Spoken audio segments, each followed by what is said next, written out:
കൃപയുടെ വാസസ്ഥലം കൃപാസനം.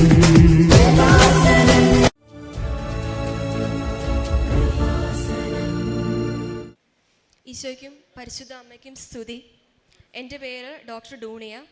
ഞാൻ വരുന്നത് ചങ്ങനാശ്ശേരിയിൽ നിന്നാണ്. 2019 ജനുവരിയിലാണ് ഞാനിവിടെ ഉടമ്പടി എടുക്കാനായിട്ട് വരുന്നത്. എൻ്റെ മമ്മിയാണ് എന്നെ ഇവിടെ കൊണ്ടുവരുന്നത്.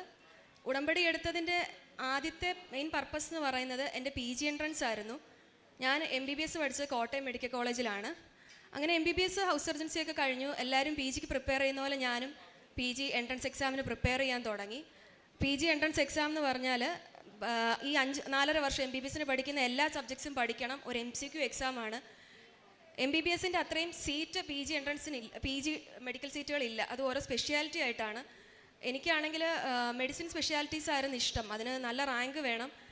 നമ്മുടെ എല്ലാ റാങ്കിനും എല്ലാ സ്പെഷ്യാലിറ്റിയും കിട്ടത്തില്ല. നമ്മുടെ കിട്ടുന്ന റാങ്ക് അനുസരിച്ചാണ് നമുക്ക് നല്ല സ്പെഷ്യാലിറ്റികൾ കിട്ടുന്നത്. അപ്പോൾ എനിക്ക് MBBS പാസ്സായി അത്ര വലിയ മാർക്കൊന്നും ഇല്ല. അടുത്ത PG എൻട്രൻസ് പ്രിപ്പയർ ചെയ്യണം. കാരണം PG എടുക്കണമെന്ന് എനിക്ക് ഭയങ്കര ആഗ്രഹമായിരുന്നു. PG എടുക്കാതെ മുന്നോട്ട് പോകാൻ പറ്റത്തില്ല. എനിക്ക് മെഡിസിൻ സ്പെഷ്യാലിറ്റീസും ആയിരുന്നു ഇഷ്ടം. അങ്ങനെ മമ്മി പറഞ്ഞു, ഞാനിവിടെ വന്നു. ജനുവരി 2019 ഞാനിവിടെ വന്ന് ഉടമ്പടി എടുത്തത്. കാരണം 2020 ജനുവരിയിലാണ് അടുത്ത എക്സാം വരുന്നത്. അപ്പോൾ ഒരു വർഷം മുന്നേ ഞാൻ കണക്കാക്കി അങ്ങനെ തന്നെ ഞാൻ എടുത്തു.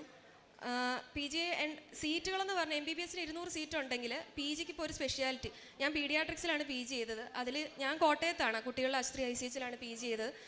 അവിടെ ആകെ ഉള്ളത് 10 സീറ്റാണ്. 200 സീറ്റ് MBBSനുണ്ടെങ്കിൽ PGക്ക് വരുമ്പോൾ 10. എല്ലാ സ്പെഷ്യാലിറ്റിക്കും അത്ര ഇല്ല. പല സ്പെഷ്യാലിറ്റി അനുസരിച്ച് അത് മാറും. എനിക്ക് വലിയ ഹോപ്പൊന്നും ഇല്ലായിരുന്നു. നല്ല റാങ്ക് കിട്ടിയാലേ അത് കിട്ടുമെന്ന് നല്ല ഉറപ്പുണ്ടായിരുന്നു. അല്ലാതെ അത്യാവശ്യം റാങ്ക് നല്ല രീതിയിലുണ്ടെങ്കിലേ കിട്ടത്തുള്ളൂ. അങ്ങനെ ഞാനിവിടെ വന്നു, ഉടമ്പടി എടുത്തു. എനിക്ക് നേരത്തെ കുട്ടി പറഞ്ഞ പോലെ പേടിയായിരുന്നു. ഒരു വർഷമുണ്ട്, ഞാനിത് മുടങ്ങാതെ ചൊല്ലണം, നമുക്കൊരു ബ്രേക്ക് വരുത്താൻ പാടില്ല. അങ്ങനെ രാവിലെ 5:30 എന്നും എഴുന്നേറ്റ് ഉടമ്പടി ചൊല്ലി. ഞാൻ തിരുവല്ലയിൽ ഒരു ഹോസ്റ്റലിൽ നിന്നാണ് പഠിച്ചത്. അവിടുന്ന് എല്ലാ മാസവും ഞാൻ ഇവിടെ ധ്യാനം കൂടാൻ വരുമായിരുന്നു. എല്ലാ മാസവും ഇവിടുത്തെ പ്രാർത്ഥനകൾ മുടക്കം കൂടാതെ ഞാൻ ഒരു വർഷം ഡിസംബറൊക്കെ ആയപ്പോൾ കുറച്ച് ടെൻഷൻ കൂടി. അടുത്ത മാസം എക്സാമാണ്. എന്നാൽ പോലും മമ്മി പറഞ്ഞു, നീ അവിടെ പോയേ പറ്റൂ, ഞാനല്ല പോകണ്ട, നീ തന്നെ പോകണം. നേരിട്ട് തന്നെ ഇവിടെ വന്നു. ചൊവ്വാഴ്ചകളിൽ വന്നു. ഒരു ദിവസം രാവിലെ തൊട്ട് വൈകിട്ട് വരെ ഇവിടെ ഇരുന്ന് ഞങ്ങൾ ധ്യാനം കൂടി പ്രാർത്ഥിച്ചു. അങ്ങനെ ജനുവരി 5 2020 ജനുവരി 5 എൻ്റെ PG എൻട്രൻസ് എക്സാം. എക്സാം എഴുതിയെങ്കിലും വലിയൊരു പ്രതീക്ഷയില്ല. കാരണം നമ്മുടെ മാർക്ക് നമുക്ക് പാടാണോ ഈസി ആണോ എന്നുള്ളതല്ല, മറ്റുള്ളവരുടെയും കൂടി മാർക്ക് നോക്കിയിട്ടാണ്. ഒരു കോമ്പറ്റീറ്റീവ് എക്സാമാണ്. പാസ് ഫെയിൽ എന്ന് പറയാനായിട്ട് ഇതിനകത്തില്ല. നമുക്ക് എത്ര ടോപ്പ് മാർക്ക് വരുന്നു അനുസരിച്ചാണ് കിട്ടുന്നത്. എക്സാം കഴിഞ്ഞ് എനിക്ക് ഇവരോട് മമ്മിയോടൊന്നും പ്രത്യേകിച്ചൊന്നും പറയാനും തോന്നിയില്ല. പാടാന്ന് പറഞ്ഞാൽ അവർക്ക് ടെൻഷൻ വരും. അപ്പോൾ നമുക്കിങ്ങനെ ഞാൻ പഠിച്ച ഇൻസ്റ്റിറ്റ്യൂട്ടിൽ നിന്നും അല്ല ഫേസ്ബുക്കിലൊക്കെ ആയിട്ട് ആൻസർ കീസ് ഇങ്ങനെ ഇടുന്നുണ്ട് നെക്സ്റ്റ് ഡേയ്സ് തൊട്ട്. നമ്മൾ ഫ്രണ്ട്സിനോടും ഒക്കെ ചോദിക്കും എങ്ങനെ ഉണ്ടായിരുന്നു എക്സാം. അങ്ങനെ നമ്മൾ എക്സാമിൻ്റെ മാർക്കൊക്കെ ഏകദേശം ഇങ്ങനെ കാൽക്കുലേറ്റ് ചെയ്ത് വെച്ചു. എക്സാം റിസൾട്ട് വരുന്നത് ഏകദേശം ജനുവരി ലാസ്റ്റോടെയാണ്. അന്ന് 2020 കോവിഡിനൊക്കെ വരുന്ന ആ ഒരു സമയമാണ്. അന്നേരം അത്ര വ്യാപിച്ചിട്ടില്ല. ആ ഒരു സമയത്താണ് ഇത് വരുന്നത്. 2020 ജനുവരി അവസാനമാകുമ്പോൾ റിസൾട്ട് വരുമെന്ന് ഏകദേശം ഊഹാപോഹമുണ്ട്. കാരണം എല്ലാ വർഷങ്ങളിലും അങ്ങനെയാണ് വരുന്നത്. ആദ്യം എക്സാം ആ ഒരു മാസം അവസാനമാകുമ്പോഴത്തേക്കും റിസൾട്ട് വരും. അപ്പം ഞാൻ അങ്ങനെ ടെൻഷൻ കയറിയിട്ട് ജനുവരി 30 ഇവിടെ വന്നു.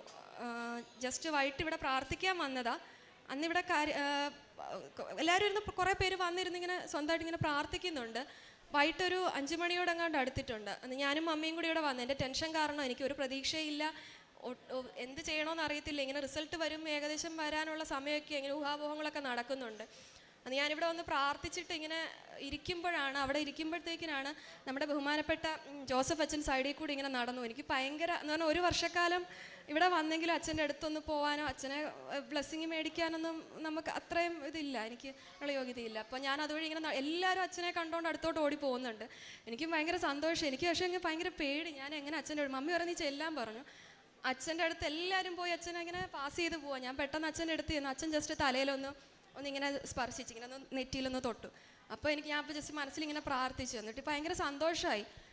എന്നിട്ട് ഞങ്ങൾ തിരിച്ച് ബസ്സിലിരിക്കുകയാണ്. ബസ്സിലിരിക്കുമ്പോൾ എനിക്ക് കോൾ വരാൻ തുടങ്ങി. ഫോണിൽ ഇങ്ങനെ കോളും മെസ്സേജും ഒക്കെ റിപ്പീറ്റഡ്ലി കോൾ വരുമ്പോൾ എനിക്ക് മനസ്സിലായി എന്തോ സംതിങ് റോങ്. എൻ്റെ കൂടെ പഠിച്ചവരെല്ലാവരും വിളിക്കാൻ തുടങ്ങി. ഇത്രയും കോൾ ഇങ്ങനെ ബാക്ക് ടു ബാക്ക് വരത്തില്ല. അപ്പോൾ എനിക്ക് മനസ്സിലാക്കി, ഞാൻ കരച്ചിൽ വന്നു. വീട്ടിലെത്തി അങ്ങനെ പൊട്ടിക്കരഞ്ഞു. ഫോൺ നോക്കിയപ്പോൾ മെസ്സേജ് വന്നിട്ടുണ്ട്, നീ എന്താ ഫോൺ എടുക്കാത്ത, റിസൾട്ട് വന്നെന്നും പറഞ്ഞു. എനിക്ക് ഭയങ്കര ടെൻഷൻ, എന്നാന്നറിയത്തില്ല. എനിക്ക് പിന്നെ ഫർദർ എനിക്ക് PG ഇല്ലാതെ എനിക്ക് പറ്റത്തില്ല. എനിക്ക് MBBS എനിക്ക് അങ്ങനെ വർക്ക് ചെയ്യേണ്ട, എനിക്ക് സ്പെഷ്യലൈസ് ചെയ്തിട്ട് എനിക്ക് ഫർദർ ഒന്നും ചെയ്യാനില്ല. അങ്ങനെ ഞാൻ പെട്ടെന്ന് മാതാവിൻ്റെ നൊവേന ചൊല്ലി, പിന്നെ കുരിശിൻ്റെ വഴി എടുത്ത് വെച്ചിട്ട് അത് ചൊല്ലി കരഞ്ഞുകൊണ്ടാണ് റിസൾട്ട് നോക്കുന്നത്. മമ്മിയും പപ്പ എല്ലാം അടുത്തുണ്ട്. റിസൾട്ട് കണ്ടത് ഞാൻ ഞെട്ടിപ്പോയി. ഞാൻ പ്രതീക്ഷിച്ചതിൽ നിന്നും 100 മാർക്ക്, ഞാൻ കാൽക്കുലേറ്റ് ചെയ്തതിൽ നിന്ന് 100 മാർക്ക് എനിക്ക് കൂടുതൽ കിട്ടി. അതുപോലെ ഓൾ ഇന്ത്യ ലെവലിൽ 1021 റാങ്ക്. ഞാൻ 754 എന്ന കണക്ക് കൂട്ടിയ മാർക്ക് എനിക്ക് 854 അന്ന് കിട്ടിയത് 960. അതുപോലെ all India rank 1021. All India rank 1021 ഞാൻ ജന്മത്തെ ഞാൻ ഒരിക്കലും സ്വപ്നം കണ്ടിട്ട് പോലില്ല. ഞാൻ പ്രതീക്ഷിച്ചതേ ഇല്ല.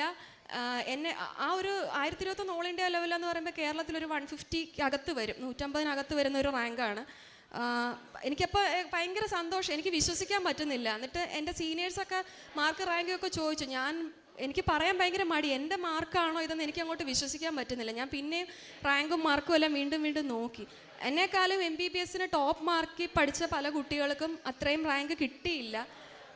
എനിക്കാണെങ്കിൽ പ്രൈവറ്റിൽ പോകാനുള്ള അത്ര ഇതില്ല, അത്രയും ഫിനാൻഷ്യൽ എന്ന് പറഞ്ഞാൽ പ്രൈവറ്റിലെ മാനേജ്മെൻറ്റ് സീറ്റാണെങ്കിൽ 14 ലക്ഷം ഒരു വർഷം. NRI സീറ്റാണ് ഞങ്ങളുടെ സമയത്ത് 37 ലക്ഷം. അത്രയൊന്നും കൊടുത്ത് പഠിക്കാൻ പറ്റത്തില്ല, അത് 3 വർഷം പഠിക്കണം. അപ്പോൾ എനിക്കാണെങ്കിൽ മെഡിസിൻ സ്പെഷ്യാലിറ്റി അല്ലാതെ വേറെ ഒന്നും പറ്റത്തുമില്ല. എനിക്ക് സർജിക്കൽ എടുക്കാനുള്ള ധൈര്യമില്ല, എനിക്ക് ഹാൻഡ് സ്കിൽസ് ഇല്ല എന്നൊക്കെ ആയിരുന്നു. അപ്പം ഞാൻ MBBSന് ചേരുന്നതിന് മുന്നേ കൊച്ചിലെ തൊട്ടേ ഫിസിഷ്യൻ അങ്ങനത്തെ ഒരു ആഗ്രഹമായിരുന്നു, മെഡിസിൻ അല്ലെങ്കിൽ പീഡിയാട്രിക്സ്. അങ്ങനെ എൻ്റെ റാങ്കിന് എനിക്ക് കോട്ടയത്ത് കുട്ടികളുടെ ആശുപത്രിയിൽ ICHൽ 2020 ജൂലൈ 1 ഞാൻ MD പീഡിയാട്രിക്സിന് ജോയിൻ ചെയ്തു. എനിക്ക് അച്ഛനെ അന്ന് കണ്ടതാണ്. ഞാൻ വിചാരിച്ചതിലും ഭയങ്കര 100 മാർക്ക് കൂടുതൽ, ഇത്രയും റാങ്കൊക്കെ ഭയങ്കര ഒരു മിറാക്കിളായിരുന്നു. അതെൻ്റെ ജീവിതത്തിലെ ഭയങ്കരമായൊരു ഇവിടെ നിന്ന് കിട്ടിയ ആദ്യത്തെ ഒരു അത്ഭുതമാണത്. എനിക്ക് ഭയങ്കര സന്തോഷമായി. അത് കഴിഞ്ഞിട്ട് എനിക്ക് പിന്നെ കല്യാണാലോചനകൾ അങ്ങനെ നോക്കുന്നുണ്ടായിരുന്നു. കല്യാണാലോചന നോക്കുമ്പോൾ എൻ്റെ ഒരു പ്രശ്നം എന്ന് പറഞ്ഞാൽ, ഞാൻ ഒരു മോളാണ്, മമ്മിയും പപ്പയ്ക്കും ആകെ ഞാൻ മാത്രമേ ഉള്ളൂ. അപ്പം എന്നെ അങ്ങനെ ദൂരത്തോട്ട് വിടാൻ താല്പര്യമില്ല. അതുകൂടാതെ എൻ്റെ പപ്പായ്ക്ക് അസുഖം വന്നിട്ട് ഒരു റൈറ്റ് സൈഡ് പാരലൈസ്ഡ് ആയി പോയ ആളാണ്. അപ്പം പപ്പ നടക്കും എന്നൊക്കെ ഉള്ളൂ, ഡ്രൈവ് ചെയ്യാനോ അത്യാവശ്യം സ്വന്തം കാര്യങ്ങൾ ചെയ്യും. അത് മാതാവിൻ്റെ മറ്റൊരു മിറക്കിളാണ്. പപ്പ 1.5 മാസം തളർന്നു കിടന്നു. ആദ്യമായിട്ട് ഒരു വാക്ക് ഉച്ചരിക്കുന്നത് ഓഗസ്റ്റ് 15 മാതാവിൻ്റെ സ്വർഗ്ഗാരോഹണ തിരുനാളിൻ്റെ അന്നാണ്.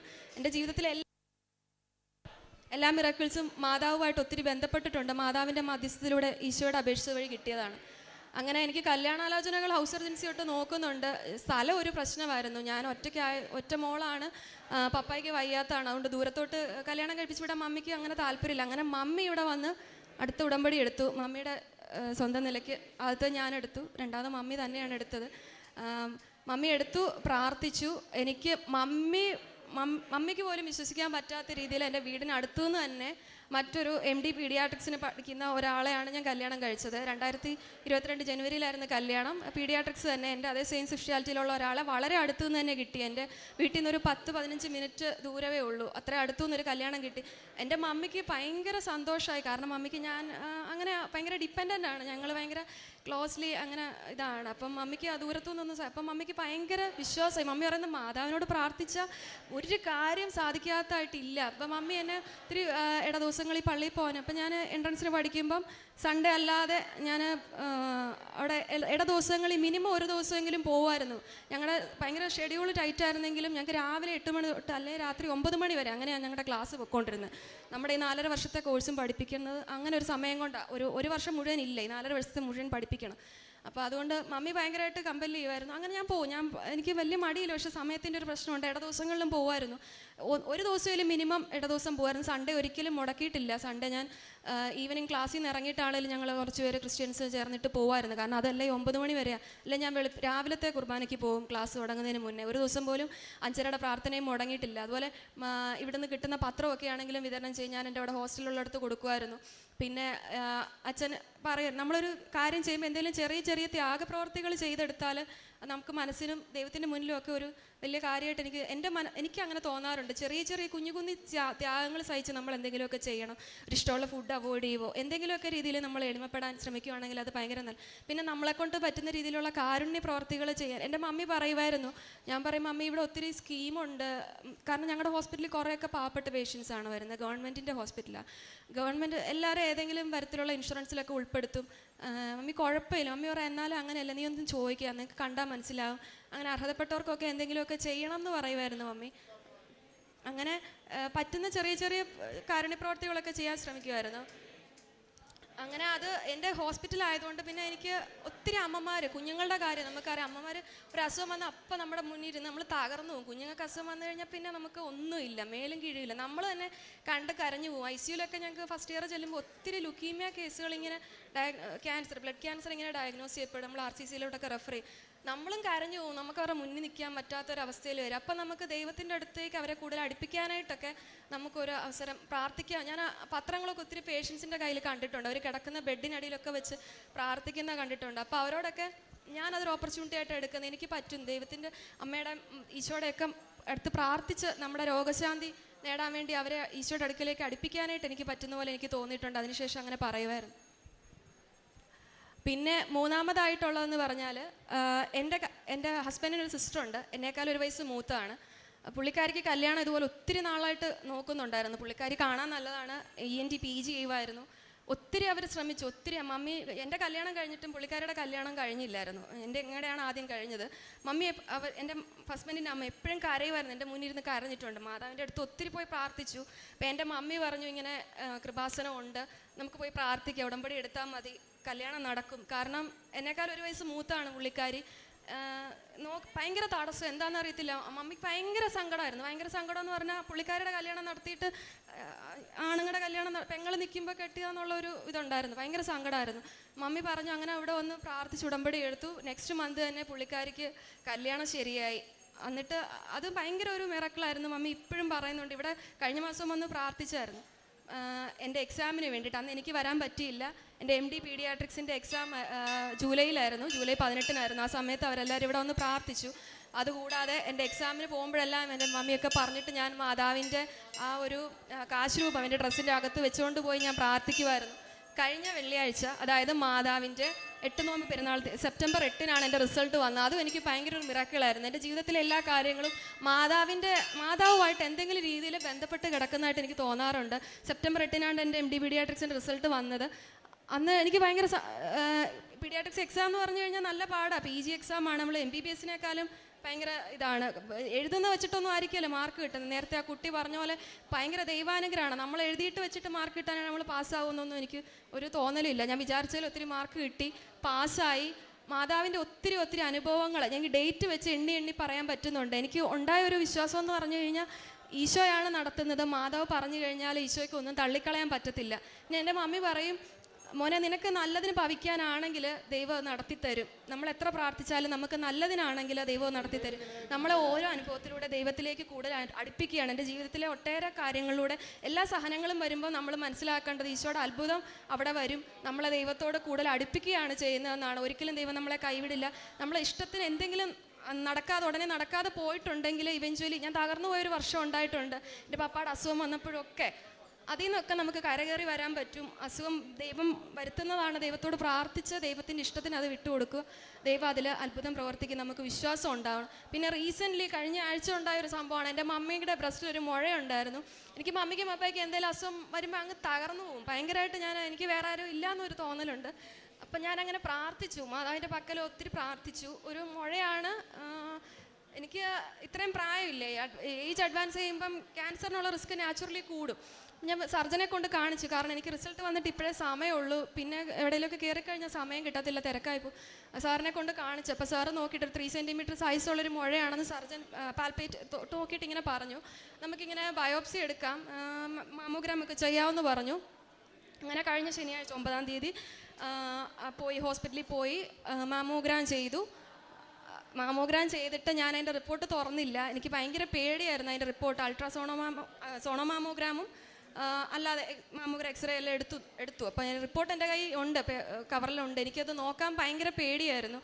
ഞാൻ ജസ്റ്റ് അത് പള്ളിയിൽ കൊണ്ടുപോയി ഈശോയുടെ അടുത്ത് മാതാവിൻ്റെ അടുത്ത് കൈവരിച്ച് ഒത്തിരി പ്രാർത്ഥിച്ചിട്ട് ഞാൻ തുറന്നു നോക്കിയപ്പോഴത്തേക്കിന് അതിനകത്ത് നോ ഒബ്വിയസ് ലീഷൻ അല്ലെ മാസ് പാൽപ്പബിൾ എന്നാണ്. ഡോക്ടർ 3 സെൻറ്റിമീറ്റർ സൈസ് പറഞ്ഞ മാസ് കിട്ടിയില്ല, മാമോഗ്രാം ചെയ്തതിലില്ലായിരുന്നു. അതുകൂടാതെ ഞങ്ങൾ ഡേറ്റ് എടുത്തായിരുന്നു ബയോപ്സി ചെയ്യാൻ. അപ്പം USG ഗൈഡഡായിട്ട് ബയോപ്സി ചെയ്യാനാണ് ഡോക്ടർ അഡ്വൈസ് ചെയ്തത്. അപ്പോൾ USG ചെയ്ത് നോക്കിയിട്ട് ആ ഇൻ്റർവെൻഷണൽ റേഡിയോളജിസ്റ്റ് പറഞ്ഞു മാസ് ഇല്ല, ചെയ്യാൻ പറ്റത്തില്ലെന്ന് പറഞ്ഞ് മമ്മിയെ തിരിച്ചു വിട്ടു. മമ്മി എല്ലാം 0 വൈറൽ മാർക്കേഴ്സ് വരെ ചെയ്ത് ബയോപ്സിക്ക് പ്രിപ്പയർഡ് ആയിട്ടാണ് പോയത്. അവിടെ ഡോക്ടർ വീണ്ടും സ്കാൻ ചെയ്ത് നോക്കിയിട്ട് അവിടെ ഒന്നും ഇല്ല, മാസില്ല, നമുക്ക് കുത്തിയെടുക്കാൻ പറ്റത്തില്ല.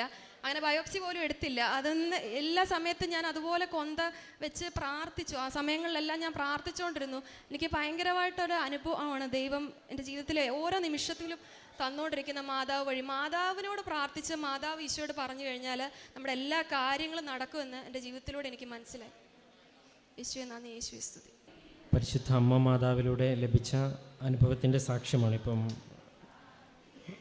ഡോക്ടർ ഇപ്പം നമ്മളോട് പറഞ്ഞത്. ഏറെ പ്രത്യേകിച്ച് തനിക്ക് ലഭിച്ചൊരു അഡ്മിഷൻ്റെ കാര്യമാണ് വ്യക്തിപരമായൊരു പ്രാർത്ഥനയുടെ അനുഭവമായിട്ട് പറഞ്ഞത്. രണ്ടാമത്തത് വിവാഹമെന്ന കൂദാശ സ്വീകരിക്കുവാനായിട്ട് ഉടമ്പടി വെച്ച് പ്രാർത്ഥിച്ചതിൻ്റെ ഫലമായിട്ട് ലഭിച്ചതും.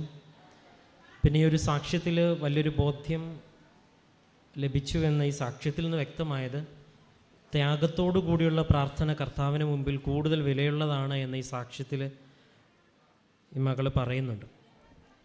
ഇന്ന് ലത്തീൻ റീത്തിൽ അർപ്പിക്കപ്പെട്ട പരിശുദ്ധ ബലിയിലും വായിക്കപ്പെട്ട സുവിശേഷവും ഇത് തന്നെയാണ്. കർത്താവേ കർത്താവേ എന്ന് വിളിക്കുന്നവനല്ല, അവിടുത്തെ ഹിതം നിറവേറ്റുന്നവനാണ് കർത്താവിന് മുമ്പിൽ വിലയുള്ളവൻ, ഭാഗ്യമുള്ളവൻ എന്നുള്ള സുവിശേഷ ഭാഗമാണ് ഇന്ന് സുവിശേഷത്തിൽ ലത്തീൻ റീത്തിൽ വായിച്ചത്. അപ്പോൾ ദൈവത്തിന് മുൻപിൽ പ്രാർത്ഥനയ്ക്ക് വിലയുള്ളതാകുന്നത് അത് പ്രവർത്തനവും കൂടി ചേർത്ത് വെക്കുമ്പോഴാണെന്ന് കർത്താവ് തന്നെ വ്യക്തമായിട്ട് പറയുന്നുണ്ട്. ഏറെ പ്രത്യേകിച്ച് തൻ്റെ പ്രൊഫഷൻ കൊണ്ട് തന്നെ ഒരു ഡോക്ടറായിട്ട് നിൽക്കുമ്പോൾ ഒരു ദൈവ വിലയും കൂടിയാണ് അത് ചെയ്യുന്നത്.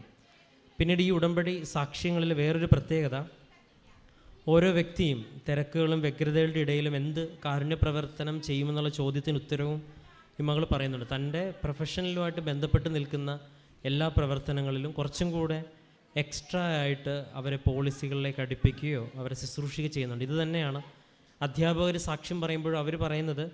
അവർക്ക് ബുദ്ധിമുട്ടുള്ള കുട്ടികളെ പ്രത്യേകം പഠിപ്പിക്കുവാനായിട്ട് ഞങ്ങൾ ശ്രമിക്കുമെന്നും, നേഴ്സുമാർ സാക്ഷ്യം പറയുമ്പോൾ അവരുടെ ഡ്യൂട്ടി ടൈം കഴിഞ്ഞാലൊരു അരമണിക്കൂറിലേറെ കുറച്ചും കൂടെ കൂടുതൽ സമയം ടെർമിനൽ ഇൽനെസ് ഉള്ളവരുടെയൊക്കെ പോയി ചിലവഴിക്കും. അപ്പം ഇങ്ങനൊരു എക്സ്ട്രാ ദൈവത്തിൻ്റെ നാമത്തിൽ ചെയ്യാനായിട്ട് നമ്മൾ പുറപ്പെടുമ്പോൾ ദൈവം നമ്മുടെ ജീവിതത്തോട് ചേർന്ന് നിൽക്കും, നമ്മുടെ പ്രാർത്ഥനയ്ക്ക് വിലയുണ്ട്. ഏറെ പ്രത്യേകിച്ച് പരിശുദ്ധ അമ്മയുടെ ദിവസങ്ങളും നടന്ന സംഭവങ്ങളുമായിട്ട് ബന്ധമുണ്ടെന്നും ഈ മകൾ സാക്ഷ്യപ്പെടുത്തുന്നുണ്ട്. അപ്പോൾ ജീവിതത്തിൽ ഇനിയും മുൻപോട്ടുള്ള യാത്രയിൽ അനേകർക്ക് സൗഖ്യത്തിന് കാരണമാകട്ടെ ഈ മകളുടെ ജീവിതമെന്നും ഈ കുടുംബത്തിന് നൽകിയ എല്ലാ അനുഗ്രഹങ്ങൾക്കും നമുക്ക് നിറഞ്ഞ കരങ്ങളടിച്ച് ദൈവത്തിൻ്റെ നാമം മഹത്വപ്പെടുത്താം. അത്യപൂർവ ദൈവാനുഭവങ്ങൾ ഇനി നിങ്ങൾക്കും സ്വന്തം. ഈ യൂട്യൂബ് ചാനൽ ഇതുവരെ സബ്സ്ക്രൈബ് ചെയ്തിട്ടില്ലെങ്കിൽ ഇപ്പോൾ തന്നെ സബ്സ്ക്രൈബ് ചെയ്യുക. ഈ വീഡിയോ ഇപ്പോൾ തന്നെ നിങ്ങളുടെ സുഹൃത്തുക്കൾക്ക് ഷെയർ ചെയ്തുകൊണ്ട് കർത്താവിൻ്റെ പ്രേക്ഷിതരാകുക.